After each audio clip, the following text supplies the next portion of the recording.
Hello and welcome to another video from me, Rough Swordsman, Wargamer.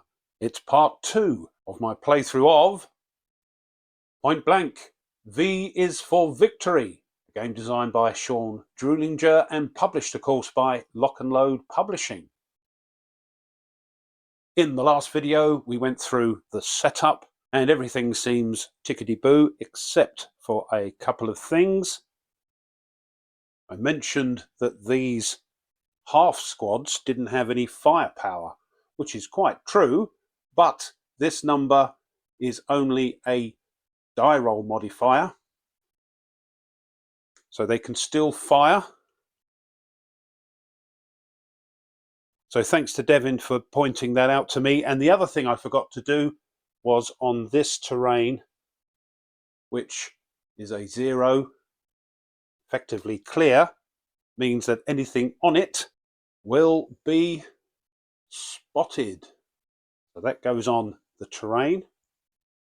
All the other units aren't spotted yet.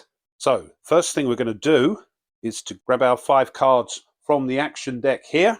So what I'll do is I'll move this in here so we can hopefully show what we have. So 1, 2, 3, 4, 5. Let's have a look.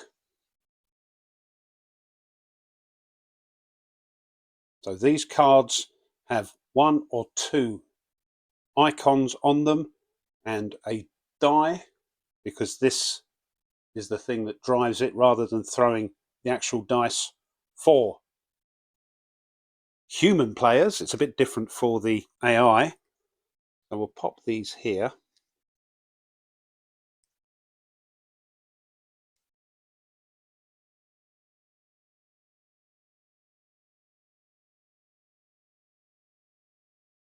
And for the AEO, the bot, to represent them picking a hand, we discard 4 cards.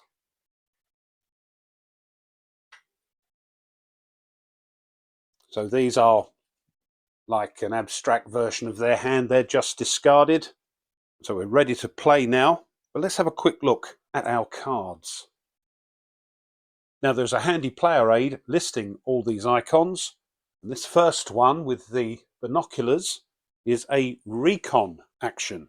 And you can do a couple of things with this. You can spot for enemies that aren't already spotted. As long as they're within your line of sight, you can play that card and have a go at spotting them. And that will make your chances of hitting them when you fire a bit better. You can also search for terrain. If you're going to move into an empty sector, you'll have to draw from the terrain deck to see which terrain you've entered. But using this recon action, you can draw 2 terrain cards, pick the one you want, and keep it in your hand. So when you do move into an empty sector, you've hopefully kept a nice terrain card for yourself, and you can play that. And you can also remove a terrain card from a sector that's within your line of sight of your good order units, maybe to replace it with something better as you move towards it. So that's recon. This next one's got 2 icons on it. The sort of lightning bolt is a unit action, and that's played on 1 single unit, not on a stack. Most of these action cards you play onto a stack, for instance moving. But the unit action focuses on 1 card, and you may play any of its displayed icons. And the second icon there, that helmet, is the ready icon. And you can remove fatigue, because as you'll see, when units do certain actions, they get tired and fatigued. And the ready action allows you to remove some of that fatigue. Or you can ready a card that has been spent, that is turned on its side, so it's ready to receive another action. This one here with the arrow and the 2 curly arrows, the first one is a move, so obviously that means we can move units. And the icon next to it is a flanking action. And we may see that as the scenario moves along. Again, very abstract. You're maneuvering into a better position to your enemy, so you get a better modifier for you to hit that enemy unit. Next door to that, we've just got a move action on its own, and this last one, this sort of starbursty, explosion-y thing, is a fire attack. You may fire on your enemies. So we've just got to decide what we're going to do, but there is a sequence of play card as well. Let's have a look at that. So here's the player aid for the phases of the game. And the first thing we do is the upkeep phase, and the AEO, the artificial enemy opponent, will do a similar thing with one of their flow charts. But during the upkeep phase, we resolve melee and overrun attacks, any terrain placements, movement, because as you'll see, a move order is given in one turn but not resolved until the following upkeep phase. Blazing terrain morale checks, ready or spent leaders, button or unbutton AFVs, which won't apply to our scenario, transfer support weapons, and combine half squads. Usually though, for the first impulse, nothing happens in the upkeep phase, and so we move into the impulse phase, after which we'll check to see if the action deck has been exhausted. If so, we'll follow this through. But in the impulse phase, we conduct actions. We can conduct one action, taking a card from our hand, and give orders to a unit in a stack, or indeed a stack of units. We can also do a spend action. We discard a card from our hand to execute something on that unit's card. But as it says here, once we do that, it is spent, it's turned on its side. We can discard a card to reduce fatigue level, because as you'll see, certain actions will cause the units to fatigue. We can do leader actions. We can do as many as we want of those for as many leaders we've got, as long as we discard a card. We can discard a card from our hand to cancel a movement, which may not apply in this one. Happens, for instance, if the enemy plop down a nasty terrain right in front of you when you're going to move into it, you can cancel your move. Discard your entire hand. You can only do that once per game. If you've got nothing really in your hand, but you've got to do something, you just discard one card, and hopefully when you can draw it up to your hand size, you'll get something better. Or, and this is one that's on that clarifications and error download that I mentioned in the last video, it's not on here. You can discard a card to ready one spent unit. Hopefully though, that'll all become clear as we go through the impulses and phases. So now we've got to decide what we're going to do. So what are we going to do? We could fire. Not sure that's a good idea at the moment. These are in range. The paratroopers have a range of 3.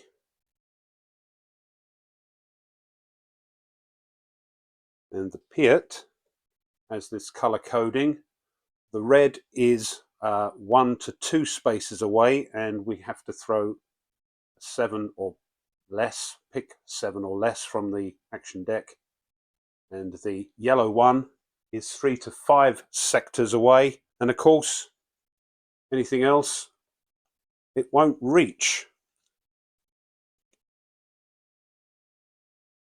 Unfortunately, the only thing that is spotted at the moment is the German 50mm anti-tank gun, and that's quite a ways away.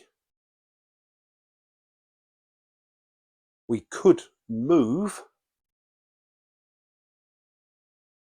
Unfortunately, we will be moving into unknown territory. We'll pick whichever one we decide to move, the terrain, and that's a sort of luck of the draw. Incidentally, the ones with 2 icons on them, I don't think I mentioned the fact that you can do both. You can do them in any order, and you can do them on different units, but you don't have to do both if you don't want to. This is a flanking movement, but again, we're moving into the unknown. So what I think we might do, sort of preparing for our attack, is do the recon action, which will allow us to have a go at spotting these units if we wish, or to try and reconnoiter some better terrain. I think we'll do that. So we'll discard this one, and we will pick 2 terrain cards. What do we get? We get a clear and, a wood building. So I think we'll keep this, and this one's discarded. We could do leader actions, but at the moment, the only actions that our leaders can do are rally and ready actions. We haven't got any fatigue or any shaken units yet, so no point in doing that. So that's our go. We just draw up our hand back to 5 cards. We get another move. And it is now the AEO's go. First thing they do is discard a card from the action deck to sort of simulate they're playing something. And just like us, the first thing they do is to do their upkeep phase, and they have their own little flowchart for that, regardless of whether they're offensive or defensive. The upkeep phase, and again, nothing much is going to happen for this first impulse. So we start here. Resolve melee overruns, no terrain movement. So we move along here. Is there a moving AEO? No. So off we go through the flowchart, and if anything occurs, we do it during this phase, but nothing is happening. So now we move on to the AEO impulse phase. So now we have to find out what action the enemy is doing, and we're going to be using this table, and they are in a defensive posture, so we'll be using this column here, and we're actually going to throw dice for the AEO. We'll pop that over there, see what they get. A 4, a 3, and a 1. I say that because we've got a couple here. We've got the 3, or the 1 and the 3 here, and if you throw double 2s, but no, we're using this, and so they're going to be doing a recon and a ready action. So here's the recon flowchart, and we'll be using this one because they're in a defensive posture. So it says recon action. Drawing a terrain card will put AEO over 3. We can only have 3 terrain cards at one time. No. So draw terrain card. I think we can draw 2, just like I can. And select terrain with the lowest defensive modifier. No more than 3 terrain cards in hand. Then that's it. That's their recon action done. So we take 2 terrain. What have they got? Oh, they've got a brush and a clear. So they won't be taking that. They'll be taking that to put in their hand. Or will they be taking that? Because they're not going to be moving. And this would be not very nice for us if we start to move into a sector and they plop that down. Let me just check. Yes. Reading this again. Draw terrain card or 2 terrain cards and select terrain with the lowest defensive modifier. Yeah, so it would be the clear. They're staying put, so they need to make it as awkward for us. So they've got that in their hand, as it were. We'll put that to one side. And now they're going to do the ready action. So here's the ready action for offensive and defensive postures. So the ready action, any spent or fatigued AEOs? No, we've just started, so we're going to do a unit spend or discard action. So that's another flowchart. So Here we are, and I think this is how it goes. Unit spend or discard action. Order referred from other flowchart, yes. Spend selected AEO from previous chart. Not sure what that means, but I think we're going to spend, we're going to turn one of these 90 degrees to do their action. AEO shaken, no. AEO have the assault icon. None of these have, I've just checked, none of these have the assault icon, which is the grenade. So no. Is the AEO in wire, mines, negative or 0 DM? No. Is the player unit in line of sight and range? This one certainly is. It's the nearest. But next one says, is the AEO firepower greater than the player unit's defensive modifier? Let's have a check. So we've got a firepower of just 1 for that and 3 for that. That's 4 plus the leader. It's 5.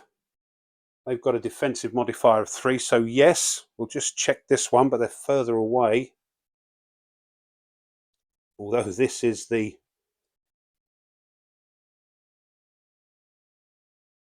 machine gun, but I think it's going to say use infantry firepower before weapons teams. So again, that's not quite as good. That's 4. But the defensive modifier is only 1. So either of those could do it.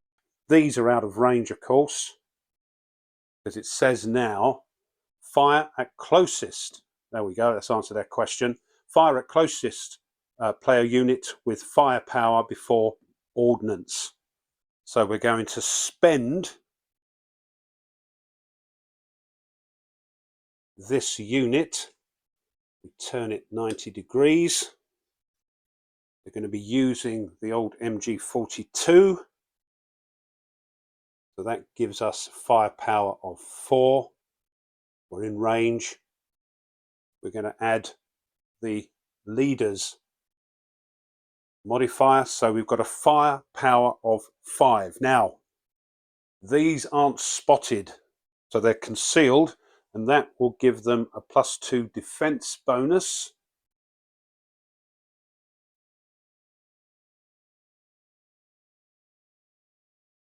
We now draw an action card and add 4 to it. Are they getting? They're getting a 2, so they've got a total firepower of 6. We now have to do our defensive check. We're concealed, so we get a +2. We're in the wooden building, so that's another +3. So we get a +5. It's looking good. 5 + 5 is 10, which beats the Germans' 6. So no good. And that's their go. Okay, we're back to the Brits. Yes, you're probably screaming at the monitor. Before we move on, of course, because that unit fired, they are now spotted.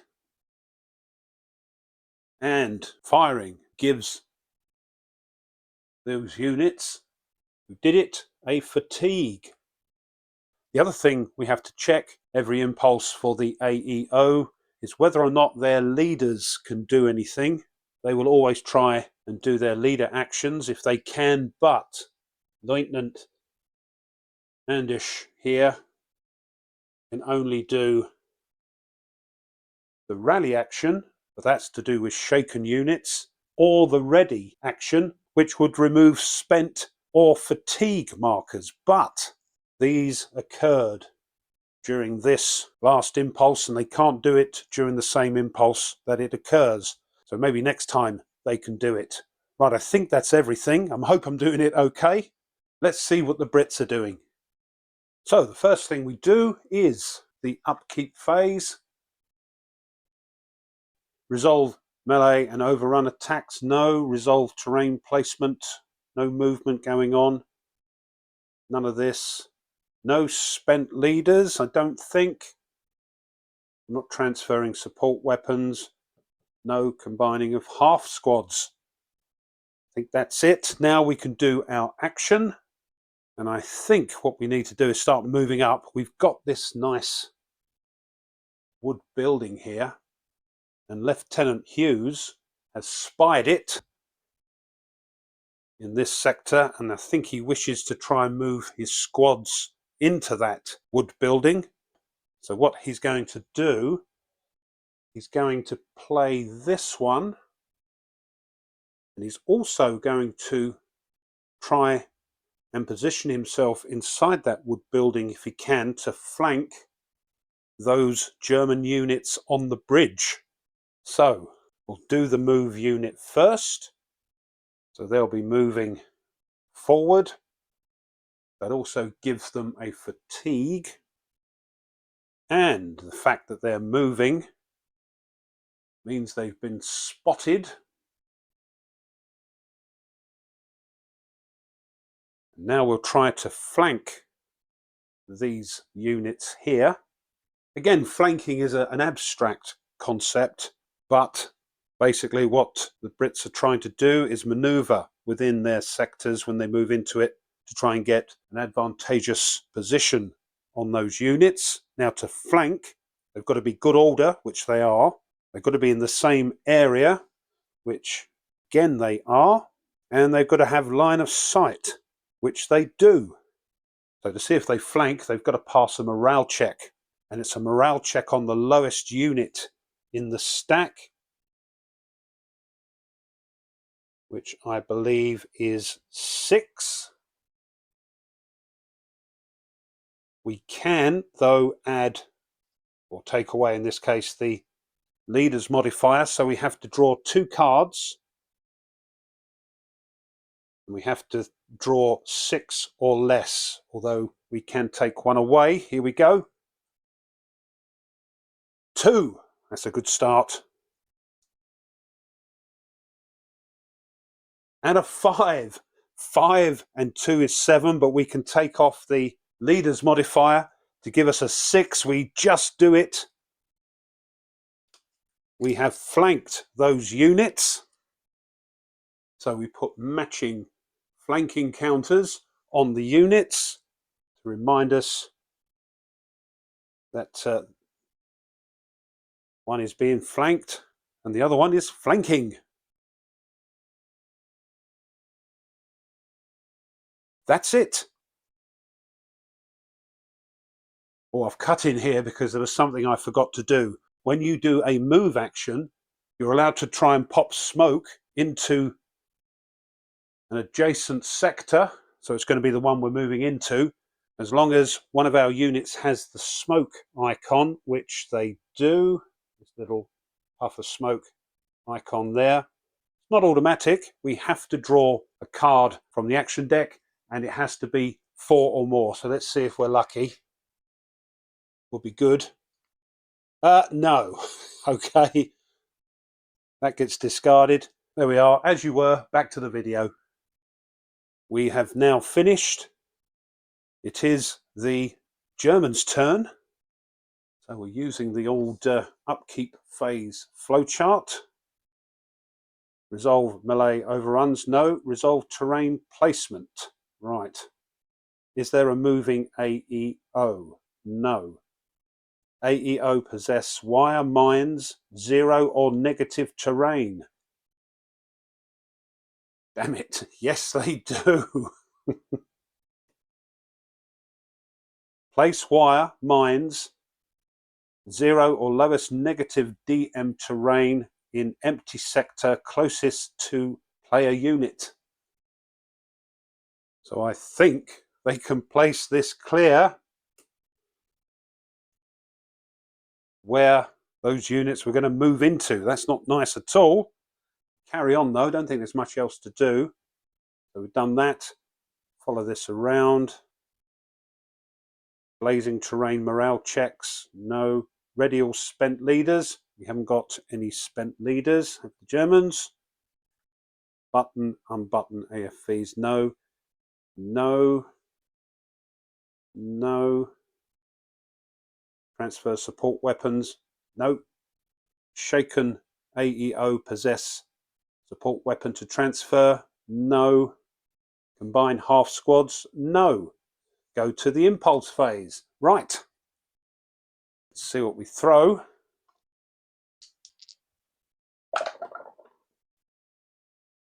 Three and a 3. The 6. Fire! What I forgot to do, of course, in my excitement, is to discard a card. Discarding that card has reminded me during this spend action here, I think just like a human player would discard a card to do that, I think the AEO does it as well, so we'll discard a card again for that spent action last impulse, so apologies. Let me know if that's not right. As 2 human players would do that, it makes sense to do it for the AEO as well. Anyway, fire action. Now, before we do that, and before I forget, the rules say that the AEO leaders will always do one of their leader actions where a unit in their sector may benefit. So this Lieutenant Anders there can either do rally or ready.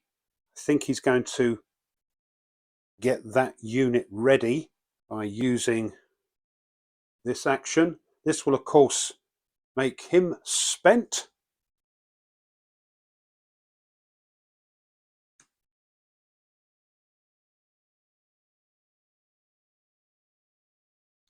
There we are. Now we have to decide who's firing. So, again, I hope I'm doing this right. Fire action, select the AEO, which we're going to say is this one because it has the least fatigue. Are there multiple AEOs in the sector? Well, we've got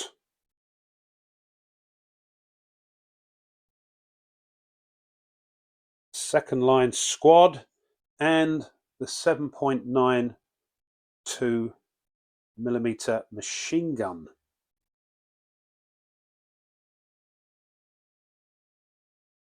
Yes, there is. Form fire group with infantry. Now, there is only one infantry squad, and I don't believe we can form a sort of fire group with weapon teams. We'll have to do them separately, I think. I think that's how it works. So, we've got second line squad with its MG42. And we've got the 7.92 millimeter machine gun. Now we can use Lieutenant Werner's leader modifier for one or the other, not both. I think we will use it for the squad with the MG42.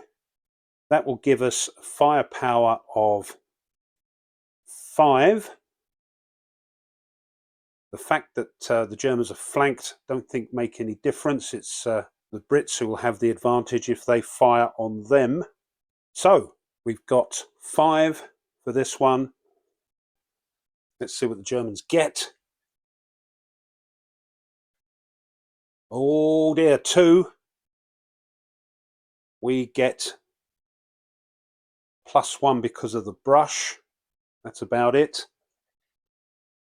Oh, we throw a 6. Plus the 1 is 7. The Brits duck down in the brush just in time, and the bullets are whizzing over their heads. We can hear Lieutenant Werner cursing from here. However, the 7.92 millimeter machine gun is going to have a pop now. So just 4 to this card. And it is, oh, 1. Hold on.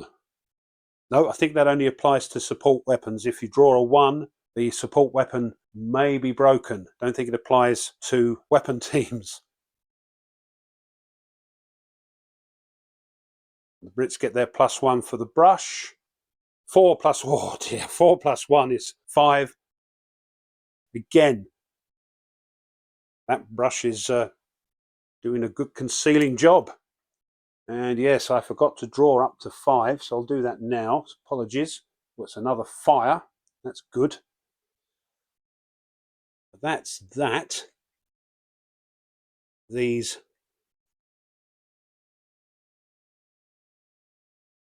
both become fatigued and are spotted.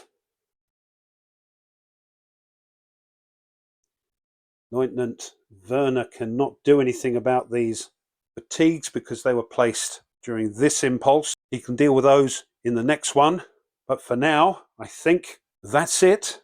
We're back to the Brits. Actually, I think we'll leave it there. I want to make sure I'm doing most things right before we move on, because as you can see, this game's got quite a lot going on, lots of things to remember. And another thing I didn't remember is when Lieutenant Anders did his leader action, we should, I think, have discarded a card. And the other thing I didn't mention is this line of sight rule. That's quite unique for this game. Not so bad when it's in the same area.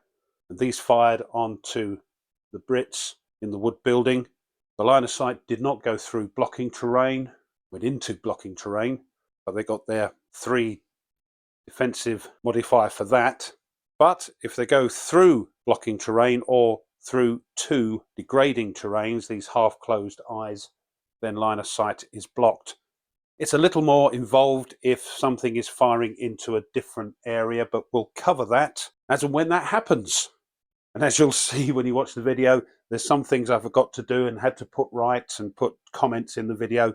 So I hope everything's okay there. But as I say, let me know. But I hope you enjoyed that and you found it interesting. This is certainly a different look at a tactical game, and I am enjoying it. I just hope I don't forget too many rules. But if you did enjoy it and you haven't done so already, it would be great if you would consider subscribing to the channel. Really does help. Pushing the like button of the video, the big thumbs up underneath it, also helps tremendously as well. And if you want to be informed of other content the channel uploads, then push the bell. Yes, leave those comments. Let me know if I've done anything wrong, because I can try and put that right for the next video. But whatever you put, I love to read them. And as always, thanks to my subscribers. Thank you very much. And just before I go, as always, if you wish to support the channel a little bit further, well, you can buy the channel a coffee, and there'll be a link in the description for that. Or you can push the super thanks button underneath the video. Either of which, if you decide to do that, really help the channel with bits and pieces it needs to keep ticking along. So thank you. Right then, in the next video, we've got Lieutenant Hughes thinking he's moving into a wood building, but as he approaches it, it looks like it's not going to be suitable. And the only other terrain at the moment that's available for him to move into is this clear terrain. There is something we can do, but I'm not sure we're going to do that, and we'll explain that in the next video. The Germans have had a pop at the Brits, but haven't been successful. So we'll see what happens in the next video. But until then, as always, you take care and goodbye.